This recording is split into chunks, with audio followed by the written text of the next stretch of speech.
Sepasang sayap ayam tumbuh di belakang bocah ini. Setelah ibu membersihkan lukanya, taruh dia ke dalam keranjang anak. Untuk mencegah anaknya terbang, ada tambah lapisan semut di atasnya. Lalu menahannya dengan penjepit. Melihat bocah yang lucu dan aneh ini, ibu memberinya nama yang gemilang, Da Zuang. Pelan-pelan membuka bajunya. Mama meluruskan sayap Da Zuang. Kemudian mengukurnya dengan meteran. Tepat 18 cm. Ya ampun, hanya dalam waktu seminggu, sudah panjang 8 cm. Ibu pikir untuk merekatkan sayapnya. Tapi itu tidak berhasil sama sekali. Terpaksa harus diturunkan lagi. Selotip tidak sengaja menempel di tangan Da Zuang. Mengganggu dia bermain dengan mainan. Dia ingin merobek dan membuangnya. Tapi tetap tidak bisa melepaskannya. Kemudian ibu dan putrinya membuat jaket edisi terbatas untuk Da Zuang. Untuk dipakainya, Da Zuang menggepakkan sayapnya dan bermain di sofa. Ibu dan putrinya kelihatan sangat gembira. Lagi pula itu adalah versi langsung. Seiring berjalannya waktu, sayap Da Zuang perlahan tumbuh semakin besar. Dan juga ada tumbuh bulu. Untuk memahami struktur sayap secara mendalam, ibu benar-benar mencoba yang terbaik. Dia datang ke pasar, keluarkan meteran dan ukur dengan hati-hati. Kemudian tanya ke penjual, tahukah Anda perbandingan berat badan dengan ukuran sayap? Pria itu tercengang. Saya hanya seorang tukang daging. Lalu ibu memintanya untuk menimbangnya. Setelah mengetahui berat dan perbandingannya, pergi tanpa menoleh kembali. Setelah sampai di rumah, pertama bungkus semua sudut meja. Lalu memakai 3 tingkat pelindung untuk Da Zuang. Memakai 3 tingkat topi pelindung. Semuanya sudah siap, menunggu untuk terbang. Hanya begitu, ibu merasa tenang membiarkan Da Zuang terbang. Melihat bahwa Da Zuang lagi memutar bola lampu itu, ibu segera menyuruh putrinya untuk mematikan lampu. Tak disangka, barusan dimatikan. Akhirnya beberapa menit kemudian.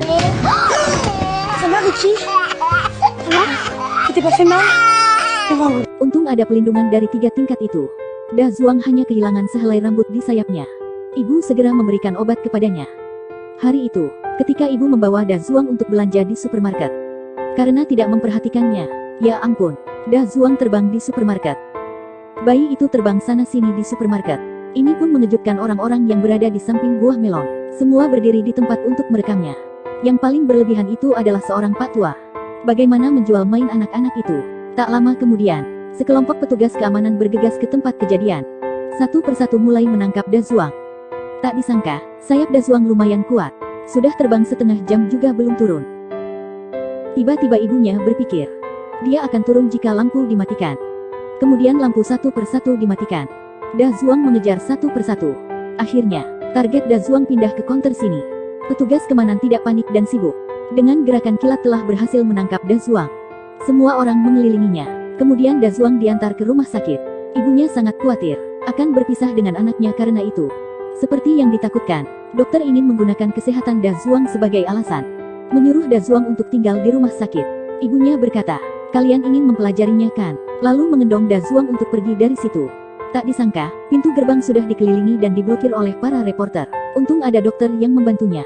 Membawa mereka keluar melalui pintu belakang. Setelah sampai di rumah, dikelilingi oleh tetangga lagi. Coba memperlihatkan monster kecil itu kepada kami. Menyalakan TV, ya ampun. Semua berita tentang Da Zuang. Yang paling menakutkan adalah, tetangga berkata di TV. Benar tak menyangka, dia melahirkan monster. Ercui melihat ke bawah. Komunitas penuh dengan reporter. Di hari kedua pun reporter masih belum pergi. Hari itu, seorang lelaki muncul di depan rumahnya.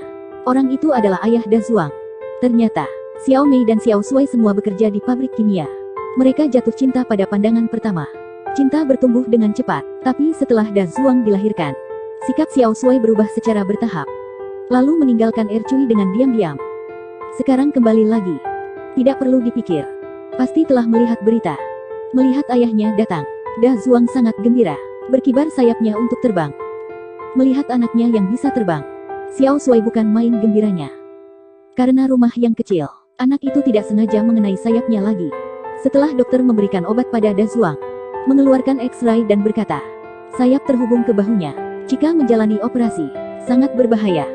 Jika tidak menjalani operasi, mungkin bisa memudar. Waktu makan malam, Xiao Shuai beritahu Ercui. Dia mendapatkan ide yang bagus. Bisa menggunakan anaknya untuk menghasilkan uang. Lalu membeli rumah yang besar. Jadi anaknya tidak perlu menjalani operasi. Dan masih bisa terbang bebas di rumah. Jadi di pagi hari kedua, keduanya di depan wartawan. Setelah mengikat tali di kaki Da Zuang, Ibu memegang tali di bawah. Hanya melihat Da Zuang terbang semakin tinggi. Melihat anaknya terbang di langit, suami istri itu tertawa sangat bahagia. Tapi karena Ercui terlalu mempesona. Ya ampun, anak itu terbang bersama benang. Reporter yang belum cukup memotretnya. Semua bergegas mengejar ke sana. Mengejar sampai di danau kecil. Da Zuang hampir terjatuh ke danau. Kemudian terbang semakin tinggi di langit. Reporter dan sekelompok orang melihat Da Zuang sampai menghilang di udara. Baru mau pergi dari situ satu persatu. Hanya tersisa Ercui 3 orang yang sedih berdiri di situ. Menunggu sampai malam. Tidak menunggu sampai Da Zuang terbang kembali. Di pagi hari kedua, keluarga 3 orang ini membagikan kertas pencarian Da Zuang di pasar. Beberapa orang mengabaikan kesedihan mereka dan bercanda sambil membawa kertas pencarian itu. Kenapa bisa melahirkan bayi seperti itu? Waktu makan, Ercui selalu cemberut. Tidak bersemangat. Tiba-tiba, dia mendengar suara burung dari luar. Ercui mengira Da Zuang telah kembali. Terburu-buru menuju ke jendela. Hari-hari setelahnya, jika mendengar ada gerakan di luar, dia akan bergegas untuk melihat situasinya. Selalu bermimpi bahwa Da Zuang bisa terbang kembali. Di pagi hari, Ercui yang seperti kesurupan datang ke danau dengan memakai sebuah mantel. Setelah melihat ke arah langit sebentar, lalu melepaskan mantelnya, perlahan berjalan memasuki ke danau. Semakin jalan semakin dalam, sampai seluruh tubuh terendam. Pada saat itu, terdengar ada suara kepakan sayap. Dia menoleh ke atas. Itu benar-benar anaknya Da Zuang. Da Zuang saat itu, sayapnya sudah tumbuh lebih dari 1 meter. Tidak hanya belajar berjalan, dia juga berubah menjadi malaikat. Ercui berlutut di tanah, terus meminta maaf kepada anaknya. Takut anaknya akan meninggalkannya lagi. Da Zuang yang baik tampaknya tidak marah.